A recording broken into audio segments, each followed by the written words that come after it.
in the Bible, every time name is used, and the name, therefore the name of Jesus, is not a name as in a person's name.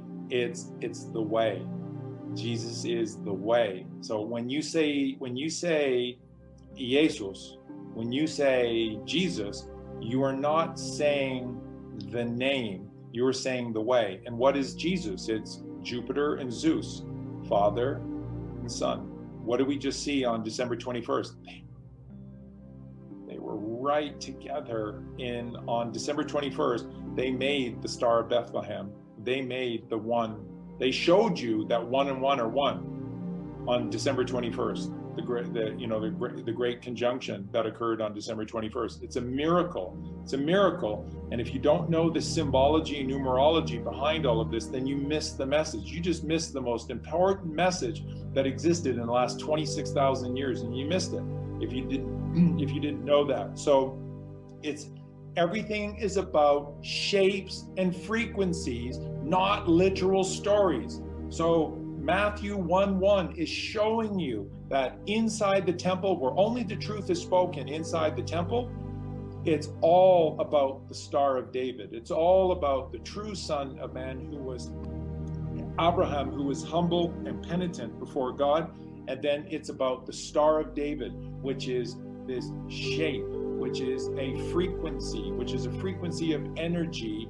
And that's what you have to become. And if you are the Star of David, remember, it makes the diamond. But what happens, Justin, you love this. Think about this with the pyramid. When the pyramid, because below the ground there is the opposite of the phallic. So every pyramid is a diamond, guaranteed. And when they finally fall into unison, what happens?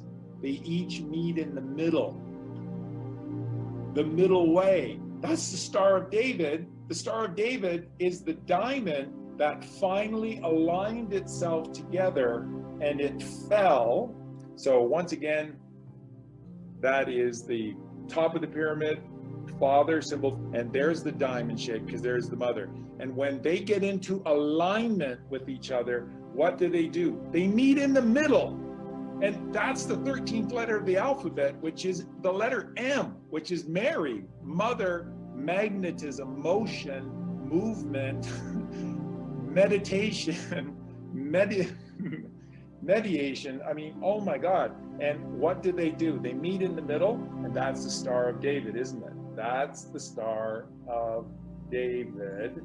That's the Star of David. And then there is the cup of Christ and the Star of David. That's when you have Immaculate Conception, is when you become the Star of David. So if you want Immaculate Conception, then the Father has to give, the Mother has to give, and the result is the child. Isn't that so beautiful? Isn't that so beautiful? And that is shape.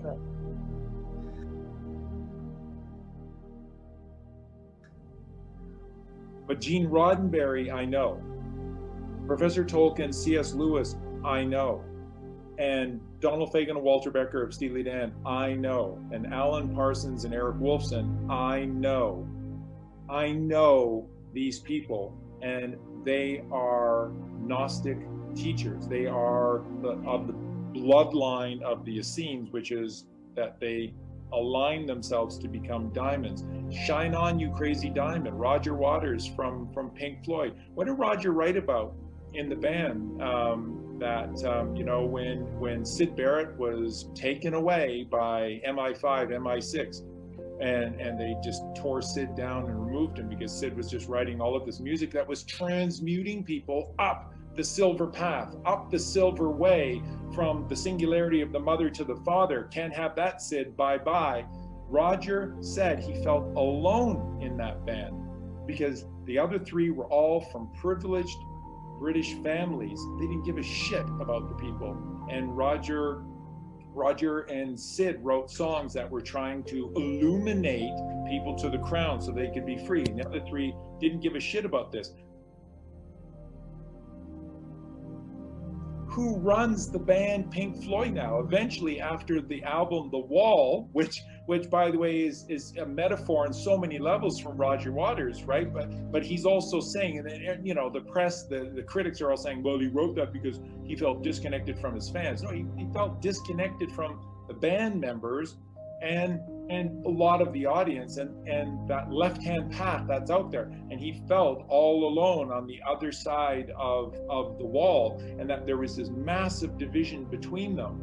And then Roger wanted to break apart the band, and everybody could just go on their own way. But no, you see, you can't have that, because by that time, Pink Floyd is a mammoth institution worth hundreds of millions of dollars. You can't have that. So the other band members took Roger to court, and the judge awarded the other 3 band members the right to continue performing as Pink Floyd the corporation, and that Roger would be, you know, suitably compensated financially for this. See, demons. And what did Roger Waters have the courage about 5 or 6 years ago to come out and say? He was saying that Israel are the real fascists in the world. He said that the nation state, not the people, but the nation state of Israel are the real fascists in the world. They're the ones that are committing all of the atrocities. And you know, and if you say that, you're demonized for saying that. That's what Roger Waters said. So you have to shine on, you crazy diamond. You absolutely do, because it's all about this. And of course, that's a shape. So everything is about shape, because we are energy. So it's frequencies, it's numerology, it's symbology, it's shapes. That's what it's all about. That's right. I would think so. And not this Sunday, but the following Sunday is the first of many Van Morrison songs to come, because Van Morrison never wrote a song that wasn't alchemical. Absolutely. Every single song he wrote that was alchemical, was about God, was about this desire to connect to God. Moon Dance, you know, what do you think the Moon Dance is? It's to the Father. It's one of the greatest songs ever. Caravan. You got to get, where's the caravan? It's right here. This is the caravan. You got to get to the caravan, man, if you want to get to see the man. And every single song Van Morrison wrote was about God and this journey to God. So Van Morrison is, you know, wearing a diaper on your face. That's anti-Jesus Christ, and it is. People can't see them any longer, which is on the inside of the eye of the hurricane, because everywhere else is a storm. And that's what, when I was explaining that to Marie, that's what Marie said to me. She said, oh my God, thank you, because she said, my whole life, I'm so sick and tired of fighting. Everything is a fight and a battle all the time. That's right, because you're trying to toil in the soil and bring a wheelbarrow full of you know, foods that can be eaten by locusts or something. You know, there's a plague. There's always a plague. Locusts are a metaphor for a plague. And there's always a plague in Egypt. It's, you know, there's always a problem in the left brain. Get out of the left brain. How does Jesus say to do that? Take no thought for your life. There's no more important words that were ever mentioned. It is the way. Jesus is not a name. It is the way. Jesus is the way. He took no thought for his life. So he knew to do all of these things. Why do you think there's so many lepers in the Bible? Why was leprosy such a big thing in the Bible? It's an allegory. What does leprosy do? It eats away at you. It eats away at you. That's your left brain. Your left brain eats away at you, and you die at 55, and you go, yeah, well, I had 54 pretty good years. I mean, that's pretty cool, right? 50. When you're born, a day to God is 1,000 years. So when you're born, you're 1,000 years old, minimum. You know, like in the movie La Belle Verte, you know, your third set of teeth, and they're going, what? Third set of teeth? Yeah, they come in around 200, and when you turn about 220, 220, 22 would make perfect sense. Around 220, you get your third set of teeth. But you wouldn't know that because you all drop off and die at 55 and 60. So yeah, of course, but you just don't know this stuff because you toxify. And you know, and again, everyone goes, oh, I got this, I got that. It must be something I ate. Way more powerful than what you eat are the thoughts you take. Take no thought for your life. Take no thought for your life. Get the hell out of Dodge. Get the hell out of Dodge, because Dodge is Egypt. Cross the river and get into the Holy Land, which is perpetually flowing with milk and honey. Who visited Jesus when he was a babe, when he was first born? 3 magi. Magic, magnetism, 3 gifts of the right hemisphere of the brain. They came out of the east, right? Melatonin, serotonin, dopamine. If you have melatonin, serotonin, dopamine, you just live. You just live. You don't die, you live. The book of Revelations is about your endocrine system. It is. It is. It's about pineal, pituitary, hypothalamus. It's about melatonin, serotonin, and dopamine. And if you connect, go to the right, story's over, because you've won. VW is the victory, because once you realize that the key portal is the V, which is the vagina below, then you have the womb, which is you've won. You've won the game. This is over. You're the winner, because you have the W. What is the W? It's the vagina with the father. It's the vagina with the father there inside the vagina. It's not gross, and it's not disgusting, and it's not a sex act. It just symbolizes the togetherness of the masculine and the feminine, right? So that's what a W is when they're together. When they're together, we're all one, and we win. So you win when you realize that this journey is sexual in nature, and it all starts through the healing of the mother, through the portal to God of the vagina to the pineal gland, and then that's victory, and that is you winning the game. And then what comes next? It's over. It's over. So what comes next? X, Y, Z. A, B, C is the beginning of the story. That's father, mother, child. X, Y, Z is the ending of the story. Perfect balance. X, perfect balance between the father and the mother. Y is now the C, the child who is a cup empty, is now the cup runneth over. The cup runneth over because the father and the mother and the child are all together, and the wisdom of the father is just filling up his cup, and there's so much it runs over, and that's the Y. And then the end of the story is the epitaph, which is the Z, and that's Zorro for Zoroaster, and the mark of Zorro, which is mother, child, mother, eternally connected in perfect balance. End of story. You've done it. You've done it. And then you are Z forever. You are Z forever. And that's what this is all about.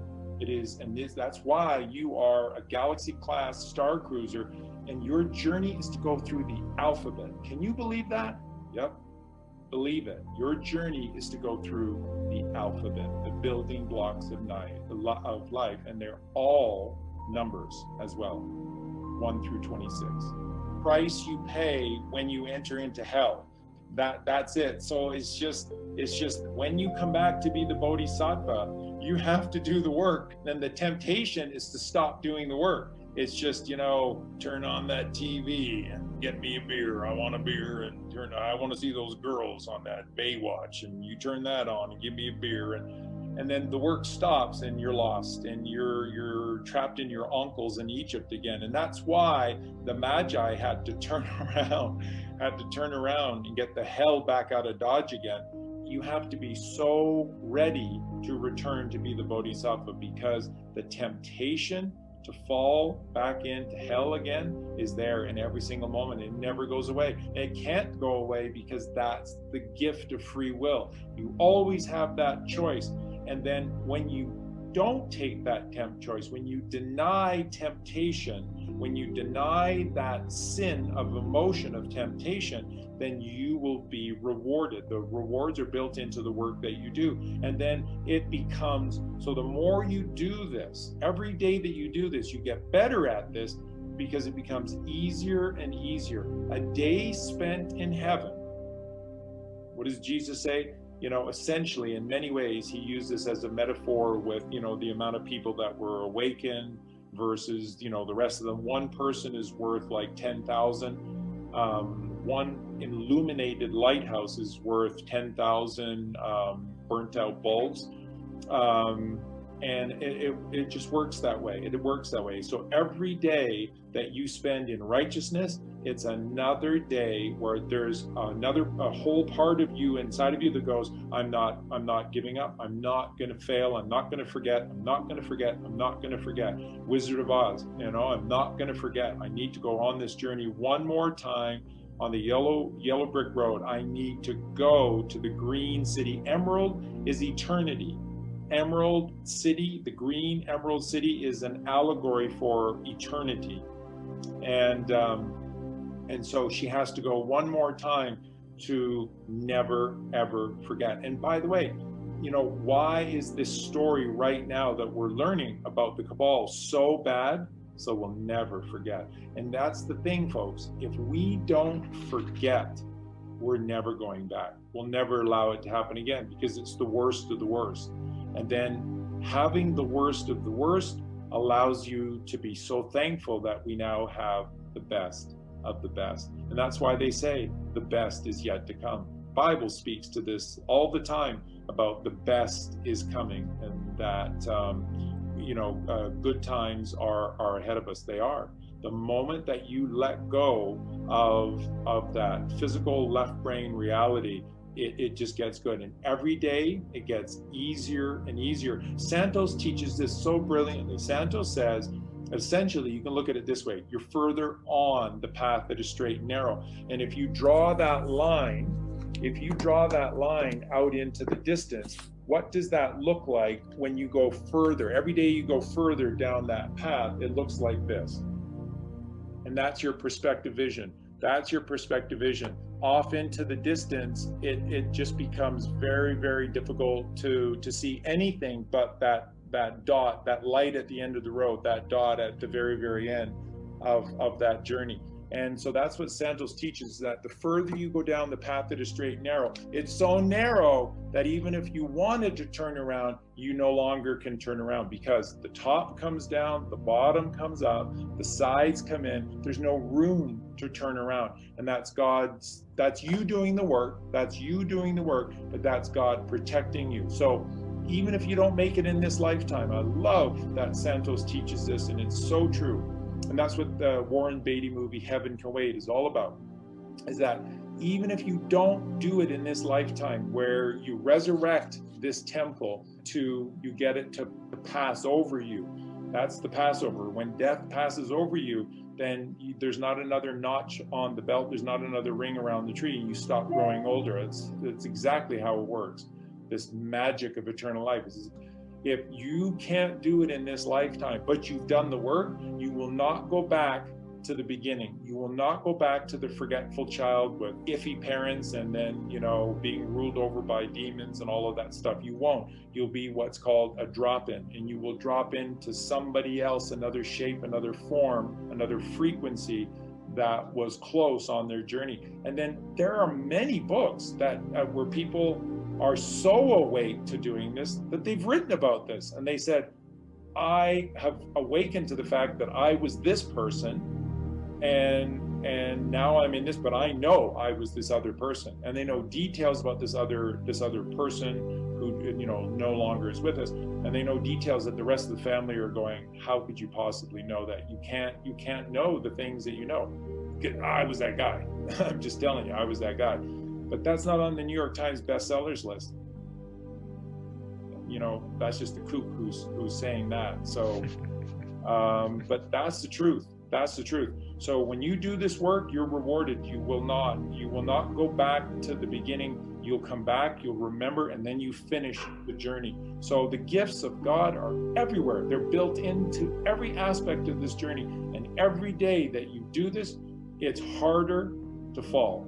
It is. It's harder to fall. But that's why they turned around and left, because they had to get the hell out of Dodge. If they wanted to remain magi, they needed to get back to the east and get out of the west. Because what is Herod? What is Herod? Herod is that lower bull. He's the lower bull, and he's going to trample you. And so they had to cover their tracks, because they had to obfuscate their tracks going back into the east, because they didn't want Herod following them anywhere. And that's what they're saying. That's what the allegory is saying, is that every time you cross over to the left-hand path again, beware, beware. Jesus' healing is going to the right. So what I wanted to show you is that his virtue is what's healing. He was the light of the world, and everywhere he went, he healed. And so, you know, everybody puts so much onus upon Jesus, the healer of physical pain and physical suffering. No, Jesus was a healer from within, and he healed a whole other world that they were not aware of. And then the miracle occurred. Then their arthritis went away. Then their leprosy went away. Then their blindness went away. But you can only heal that if you change your frequency. So excited about the song coming up on Sunday night by Al Stewart. Al Stewart never wrote a song. All those songs he wrote that are based on history are just allegories. The lonely palace of Versailles. You are the lonely palace of Versailles because you choose to live here. Cast thy net to the right and you have everything. So a song on the radio is you have to change your frequency. That's what Jesus was. He was a changer of frequencies. People threw themselves at his feet. Why? Because they couldn't help themselves. Why? Because they were attracted to him. Why? Because he was the North Pole, because he existed from the North Pole, because he was a magnet, and he drew to him those that needed him, and he repulsed from him those that did not need him.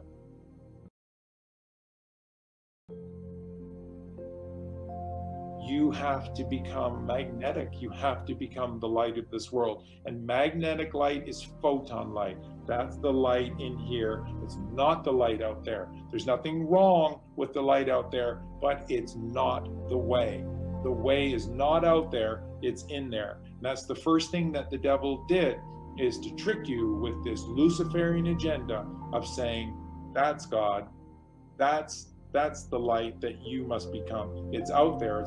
There's no such thing as the speed of light. They're lying to you. But it's just what I'm trying to say to you is that when they created this lie that the sun is 90 million miles away, so therefore there has to be speed of light, and it has to be really fast because, we feel it and stuff like that. When they were coming up with, what number are we going to come up with? What number are we going to come up with to tell them that the light moves at this incredible, speed, which is 186,000 miles per second, is the speed of which light moves itself from the sun to us. It's the number of the people, their net to the right in the tribe of Judah, 186,400. I mean, they're just taking the Bible and they're putting the truth in plain sight, and we don't see it. That's all. There's no speed of light. It's instantaneous. The sun is upon us. The kingdom of heaven is at hand. Where do you think the sun is? It's at hand. It's right here. It's right here. It's absolutely right here. It's not 93 million miles away. They're lying to you.